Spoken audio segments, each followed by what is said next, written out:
அப்புறம் ஹீரோயினை பார்த்த உடனே உண்மையிலுமே நல்ல லட்டு மாதிரி, ஒரு லட்டே வந்து டான்ஸ் ஆடுற மாதிரி இருந்துச்சு. சிங்கம்புலி என்ன மேட்ரு கரெக்ட் பண்ணிட்டு இருக்க? ஹீரோயின் பக்கத்தில் உட்கார்ந்ததுலேருந்து நெளியறிய. ஆமா, மகாராஜாவுக்கு பின்னாடி இருந்தாலும் நம்பி பக்கத்தில் எவரும் உட்காந்து வைக்க மாட்டான் போல. எப்படி அத்தனை அந்த சந்திலையும் அத்தனை முத்தம் கொடுக்க முடியுது உன்னால? இது எல்லாம் விவரமா பண்றீங்கப்பா. பெரிய பெரிய ஹீரோக்கள் எல்லாம் என்னை விட வயசானவங்களா இருக்கிறாங்க, என்ன ஏன்டா ஹீரோ ஆக்க மாட்டேன்றீங்கன்னு நேற்று ஒருத்தர் கதை சொல்ல வந்தாரு. அவர் கூப்பிட்டு என்ன சிஎம் ஆக்கிட்டாரு. ஏய், போன படம் தான் மினிஸ்டர், அடுத்த படத்துலயே சிஎம்மா? இல்ல கசகசான்னு கொஞ்சம் எழுதியிருந்தீங்களா, அதனால கேட்டேன். முதல்ல அவர் தான் ஐட்டத்தை ரெடி பண்ணாரா? இவர் பண்ண ஐட்டத்துக்கு அவர் வெயிட் கொடுத்துருக்காரு பாருங்க.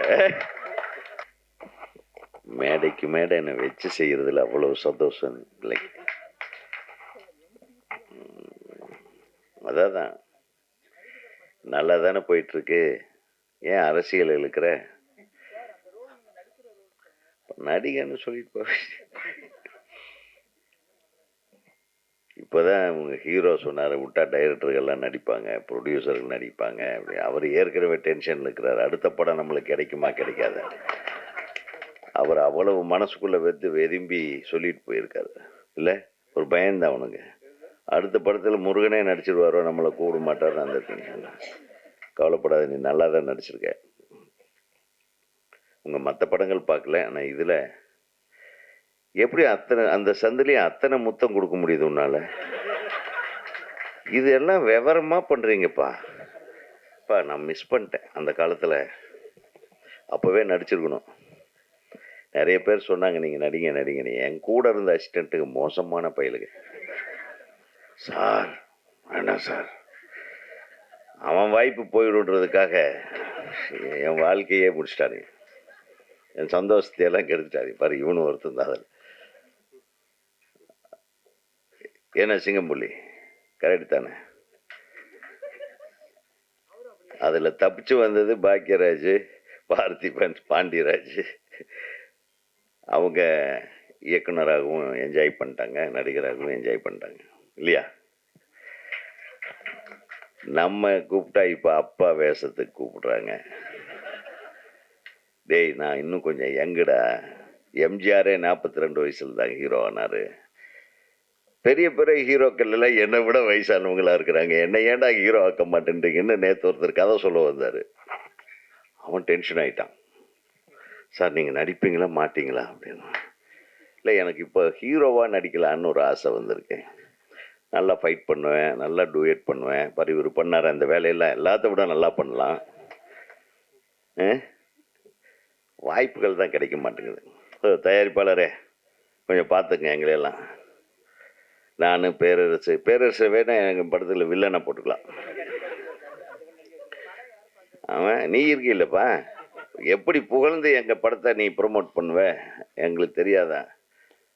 ஆக ஒரு மிகச்சிறந்த ஒரு படம். ரொம்ப நாள் கழிச்சு ஒரு ப்ளசண்ட்டான 2 சாங்கு 3 சாங்கும் பார்த்தேன். அதில் ஒரு சாங்கு மிரட்டிடுச்சு. முதல் சாங்கே வந்து நம்மளை அப்படியே, அப்பா இன்னும் நம்ம தமிழ் சினிமாவில் உயிர் இருக்கு, அது இருக்கு அப்படின்ற ஒரு இது வந்துருச்சு. அது இதுன்னு பேசுனா நீங்கள் உங்கள் இஷ்டத்துக்கு ஃபில்அப் பண்ணிக்கங்க. சூப்பராக இருந்துச்சு. ஸோ முருகன் சாதாரணமான ஆள் இல்லை. யார் டைரக்டரு? திருவண்ணாமலையை கிரிவலம் வந்து என்னென்ன திங்க் பண்ணிக்கிறான்னு தெரியுது. கிரிவலத்தை விட அதிகமாக இவரை சுற்றி வளம் வந்த ஆள் இவர் தான். 2 பேரும் சொல்லிட்டாங்க மாற்றி மாற்றி. கிரிவலன்னு டைட்டில் வச்சிருக்கலாம், பார்க்குன்னு டைட்டில் வச்சுக்க. நிச்சயமாக இந்த பார்க்கு நிச்சயமாக நல்ல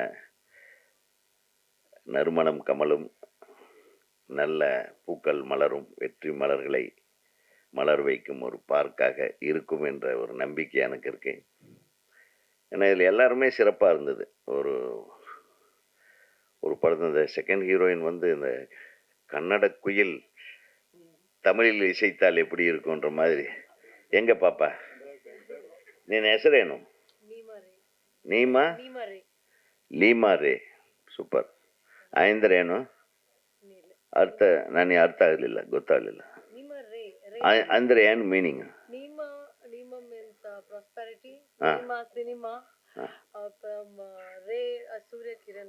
அப்பா எவ்வளோ விஷயம் வச்சிருக்கு பாருங்க. ஸோ ரொம்ப ரொம்ப சந்தோஷமா இருந்தேன். இந்த பிள்ளை தனக்கு தெரிந்த தமிழில் அழகா பயம் இல்லாமல் எங்களை தமிழ் பேசி யாராலும் கொள்ள முடியாது அப்படின்றத நிரூபிச்சிருக்காங்க. நீங்கள் பேசுகிற தமிழ் எங்களுக்கு இனிமையாக இருந்தது, கொஞ்சம் தமிழாக இருந்தது. அதனால் அது வேண்டாம், நம்ம அடுத்த கட்ட அரசியலுக்கு திருப்பி போயிடுவோம். நம்ம அம்மா சொன்ன மாதிரி ஒரு படத்தில் இந்த அமைச்சராக நடித்தேன் பார்த்தீங்களா, கருடனில். தெரியாதனமாக அது எனக்கு ஒரு நல்ல பேர் வந்துருச்சு. இதுதான் சமயம்னு இன்னொரு டைரக்டர், எங்கள் சங்கத்தோட துணைத் தலைவர், இணை செயலாளர், அவர் கூப்பிட்டு என்ன சிஎம் ஆக்கிட்டார். ஏய், போன படம் தான்ல மினிஸ்டர், அடுத்த படத்துலேயே சிஎம்மா. ஸோ அதை வச்சு அவங்க கலாட்டா பண்ணுறாங்க. ஸோ இந்த மாதிரி எப்போ சினிமாவில் இப்படி ஒரு வியாதி இருக்குது தெரியுமா? ஒருத்தர் மினிஸ்டராவோ இதாவோ நடித்தா அடுத்தது எம்எல்ஏ, இதே வேலையாக போயிடும் நம்மளுக்கு. ஸோ அதை மாற்றுங்க. நீங்கள் எல்லாம் சொல்லி அடுத்தடுத்து எனக்கு வேறு மாதிரி கேரக்டர்களை வாங்கி கொடுங்க என்னுடைய பத்திரிகை நண்பர்கள். அப்புறம் ஹீரோயினை பார்த்த உடனே உண்மையிலுமே நல்ல லட்டு மாதிரி, ஒரு லட்டே வந்து டான்ஸ் ஆடுற மாதிரி இருந்துச்சு. ரொம்ப அழகாக பண்ணியிருந்தீங்க. ரொம்ப பியூட்டிஃபுல் எக்ஸ்ப்ரெஷன். அந்த காதல் மொழிகள் விழிகளில் பேசுவதாகட்டும், இவருடைய வரிகள், இந்த இந்த நம்ம கவிஞர் ராசு, அவர் இந்த முதல்லேருந்தே இந்த பொண்ணை பார்த்துட்டே இருந்திருப்பார் போல் இருக்கு. அவர் பாட்டு எழுதுக்குன்னு ஒரு இன்ஸ்பிரேஷன் இருக்கணும், இல்லைன்னா எழுத முடியாது. இவர் பயங்கரமான ஆளாக இருக்கார். அப்படியும் எழுதியிருக்காரு. இன்ஸ்டாகிராம் ரேஞ்சில் ஆரம்பிச்சு இதில் வந்து நீ நடந்த இந்த ஃபஸ்ட்டு பல்லவி ஃபஸ்ட் லைனே நல்லா தான். மண்ணெல்லாம் பொண்ணாகும், மாத்தோமா நீ நடந்த மண்ணெல்லாம் பொண்ணாகும். பாருங்க, விட்டா இப்போவே எழுதிடுவோம். ஆக மொத்தம் எங்களுக்கெல்லாம் வந்து ஆப்பு வச்சிட்டிங்க. அப்பப்போ ஒவ்வொருத்தர் கூப்பிட்டுட்டு இருக்காங்க. என்ன வேணா கொஞ்ச நாளில் நிறைய பேர் எனக்கு பாட்டு எழுத கூப்பிடுறாங்க. சுச்சுவேஷன் சொல்ல போனால் ஐட்டம் சாங் சார், நேற்று தான்ப்பா ஒன்று எழுதுனேன், திருப்பி அதே மேட்ரு எப்படிதான் எழுதுறது? ஸோ இப்போ அந்த ராவாலி சாங் வந்த கடைசியில் இப்போ நம்ம அரண்மனையில் ஒரு பாட்டு வந்ததில்ல, அவங்க கொலை கொலையா மந்திரிக்காவா, இதெல்லாம் வந்த கடைசியில் எல்லாமே அந்த மாதிரி பாட்டு கேட்குறாங்க. நல்ல விஷயம். தமிழ் சமுதாயம் இந்த மாதிரி பாடல்களை கேட்டு உறங்கி கொண்டிருக்கும் இளம் உள்ளங்கள் எல்லாம் நல்ல சந்தோஷமாக குதூகலிக்கும்படியான ஒரு விஷயத்தை இந்த படத்திலையும் செய்திருக்கும் என் அன்பு தம்பி முருகனுக்கு வாழ்த்துக்கள். ஏன்னா அது தேவை இன்னைக்கு.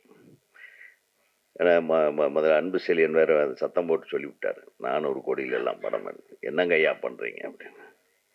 அதெல்லாம் 400 கோடிக்கும் படம் எடுக்கலாம், 4 கோடிக்கும் படம் எடுக்கலாம், 40 கோடிக்கும் படம் எடுக்கலாம்.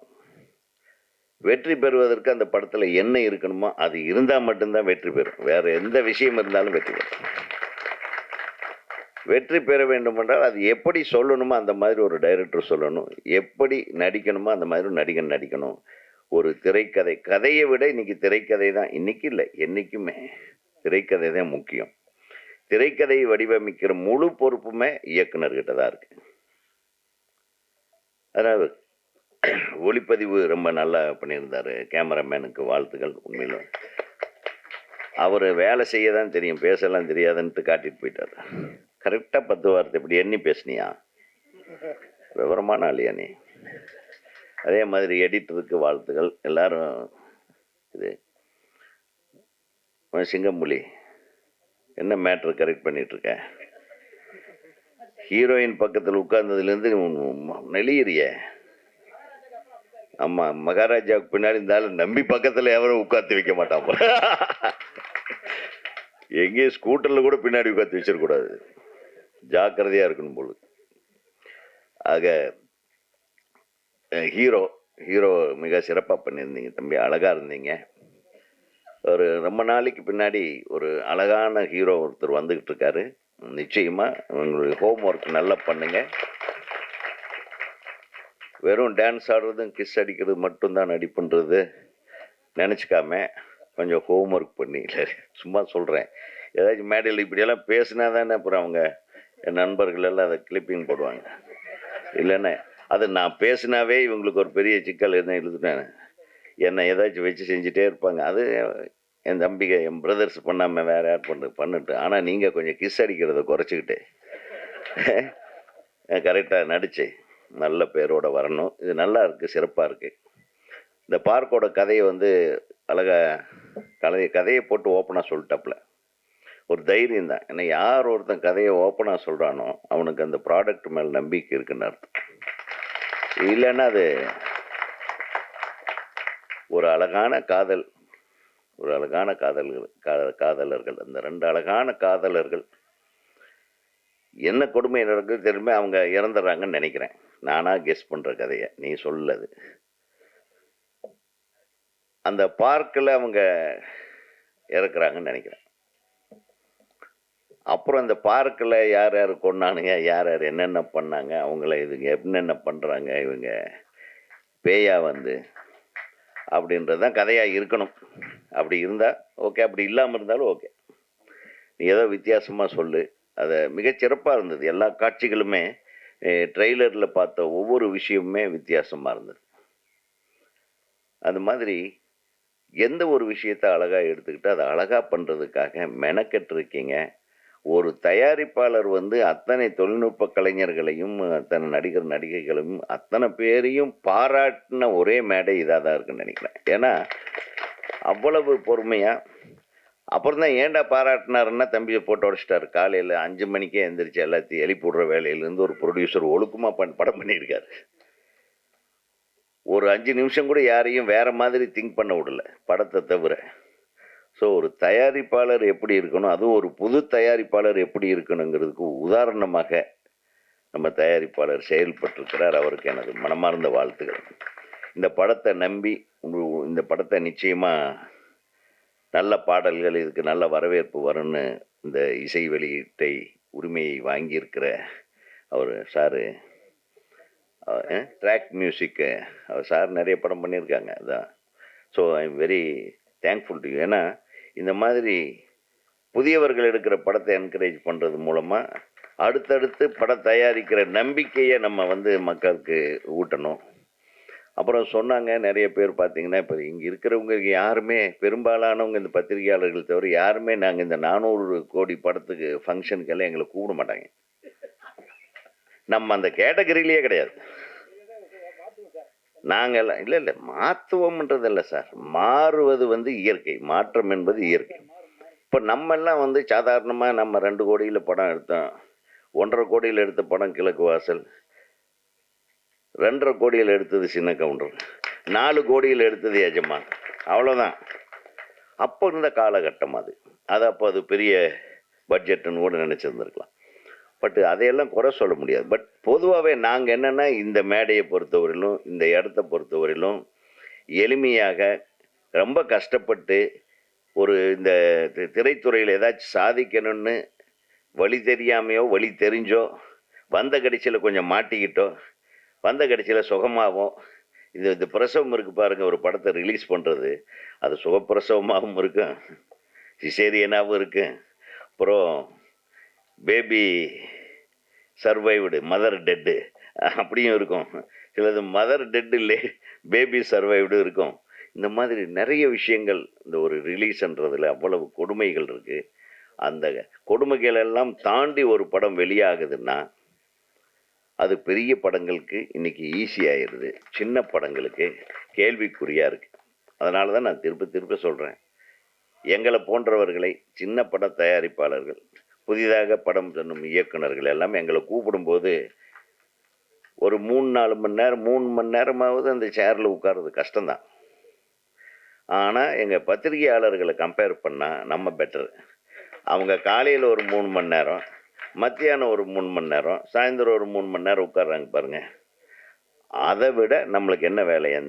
என் பிரதர்ஸு வந்து சஃபர் ஆகுறாங்க. பட் ஒரு படம் எடுக்கிறது இந்த 30 நாளோ 40 நாளோ பணம் போட்டு படம் பண்ணியிருக்கீங்க இல்லையா, உங்களை வாழ்த்துவதை தவிர எங்களுக்கு வேறு சந்தோஷம் வேறு எதுவும் இருக்க முடியாது என்பதை இங்கே நான் தெரிவித்துக் கொள்கிறேன். ஏன்னா உண்மையா சினிமா எடுக்க வரும்போதோ, சினிமாவில் ஒரு டைரக்டராக நம்ம வரணும்னு ஆசைப்பட்டு வரும்போதோ, அந்த உத்வேகத்துக்கு நம்ம போராடுற போராட்டம் இருக்கு பாருங்க.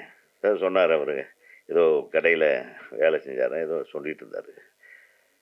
இயக்குனராக அவர் டிரைவராக இருந்தார், லாரன்ஸுக்கிட்ட டிரைவர். அவராவது டிரைவராக இருந்தார், நம்ம அதை விட கேவலமாக இருந்தோம். தங்கருக்கே ரூம் இல்லாமல் டெய்லி ஒவ்வொரு ஃப்ரெண்டு ரூமில் போயெல்லாம் தங்க வேண்டிய சூழ்நிலையில் இருந்து வந்த இயக்குனர்கள் தான் நாங்கள்லாம். அதனால் கஷ்டப்படுறதுன்றது இது ஒரு அடித்தளம் மாதிரி, நம்ம போடுற ஸ்டெப்பு, அதுதான் ஸ்ட்ரென்த்து. அந்த கஷ்டத்துலேருந்து வந்ததுனால தான் நம்ம வெற்றிகளை கொடுக்க முடிந்தது. அதனால் இந்த கஷ்டத்தை நம்ம வெற்றிப்படிகளாகத்தான் மாற்றிக்கொள்ள வேண்டும். அதனால் முருகனுக்கு நிச்சயமாக தோல்வி கிடையாது. ஒரு மிகச்சிறந்த ஒரு தயாரிப்பாளர் ஒன்று கிடைச்சதே ஒரு பெரிய பலம். அதை விட பலம் இந்த படத்தில் அழகான நடிகர்கள். எனக்கு கேட்டேன், நான் பார்த்தேன் எல்லாருமே ஹீரோயின் மாதிரி இருந்தேன். அப்புறம் அவர் கேட்டேன், இவங்க யாரா?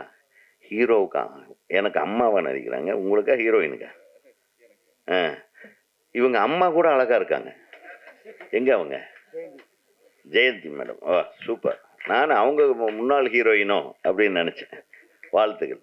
அப்புறம் அவங்க ஆமாம் ரஞ்சனா நாச்சாரோ. ஐயோ, எல்லாம் உங்கள் பேர் பாப்புலராக இருக்கு. அதான் அவர் சொல்லிட்டாரு, செல்ஃபோன் எடுத்து ஓப்பன் பண்ணால் உங்களுக்கு வந்துட்டே இருக்கு. ஆக எல்லாம் பாப்புலர் ஃபேஸு, ரொம்ப அழகான ஃபேஸு. இத்தனை பேர் நாங்கள் திரைப்பட இயக்குநர்கள் சங்கத்தின் சார்பாக நம்ம வந்திருக்கோம். எங்களுடைய இசி மெம்பர்ஸு ஆர்கே கண்ணன் இந்த படத்தில் பணிபுரிந்திருக்கிறாருன்னு நினைக்கிறேன். அப்புறம் நம்ம நம்பி அவர்கள், இது பிரபாகர், இவெல்லாம் EC members, executive committee members. அதே நம்ம டைரக்டர் சரவண சுப்பையா அவர்கள், அவர் ரொம்ப அழகான டைரக்டரு. நிறைய ஹீரோயினுங்க ட்ரை பண்ணாங்க, அவர் தப்பிச்சிட்டாரு. ஏதாச்சும் மாட்டியிருந்தேன்னா இன்னும் வேறு லெவலில் இருந்திருக்கு. சிட்டிசன், நம்பர் 1 சிட்டிசனாக இருந்தது. என் தம்பி எவ்வளவு அழகு, அவரும் மிகச்சிறந்த ஒரு நடிகர். எல்லாத்தையும் விட இப்போ ரொம்ப தெனாவெட்டில் உட்கார்ந்துட்டு இருக்கிற என் அருமை தம்பி, வெற்றி கழிப்பிலே மிதந்து கொண்டு நம்மளை எல்லாம் பற்றி ஏதோ தப்பாக பேச போகிறேன்ட்டு சொல்லிட்டு இருந்தார். தம்பிக்கான வாழ்த்துக்களை சொல்லி கடைசியாக இந்த பார்க்கு படத்தோட இசையமைப்பாளரை பற்றி சொல்லன்னா அது நல்லா இருக்காது. தம்பி, நீங்கள் ரொம்ப நல்லா பண்ணியிருந்தீங்க. ஏன்னா இசையை தரமாக செய்திருக்கிறது. எல்லா பாடல்களுமே கேட்கும்படியாக அழகாக, பிஜிஎம் ஆகட்டும்.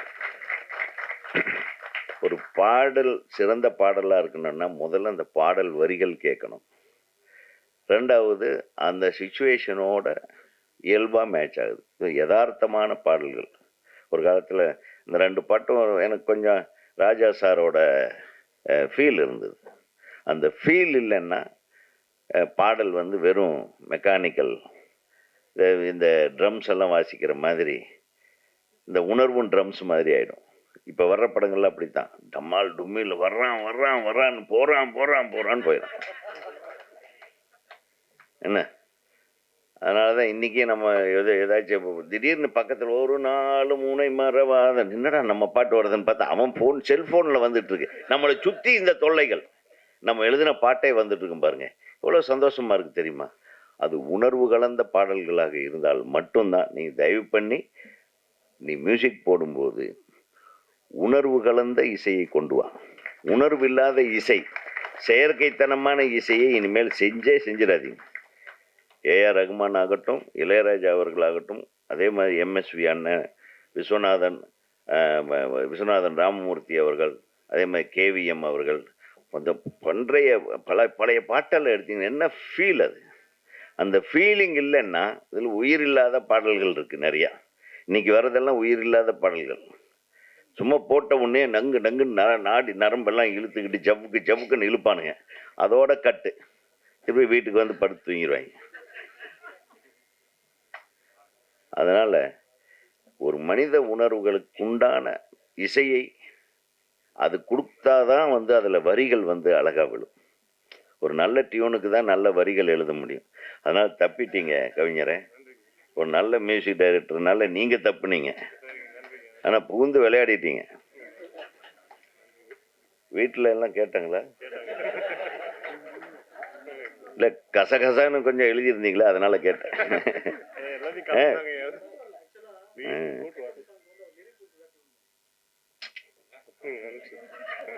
முதல்ல அவர் தான் ஐட்டத்தை ரெடி பண்ணாரா?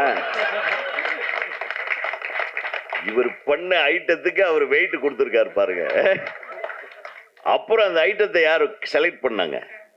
அது டைரக்டரா, ப்ரொடியூசர்? காலங்காத்தால் 5 மணிலேருந்து இதுதான் வேலையா உங்களுக்கு? ஆக மிக சிறப்பா ஒத்துமையா எல்லா விஷயத்திலையும் ஒன்று சேர்ந்து எல்லாம் வேலை செஞ்சிருக்கீங்கன்னு தெரியுது. தமிழ்நாடு திரைப்பட இயக்குநர்கள் சங்கத்தின் சார்பாக உங்களுக்கும் இயக்குனருக்கும் அனைத்து தொழில்நுட்ப கலைஞர்களுக்கும் அனைத்து உதவி இயக்குநர்களுக்கும் அனைத்து நடிகர் நடிகைகளுக்கும் தமிழ்நாடு திரைப்பட இயக்குனர் சங்கத்தின் சார்பாக எனது மனமார்ந்த வாழ்த்துக்களை தெரிவித்து விடைபெறுகிறேன். நன்றி.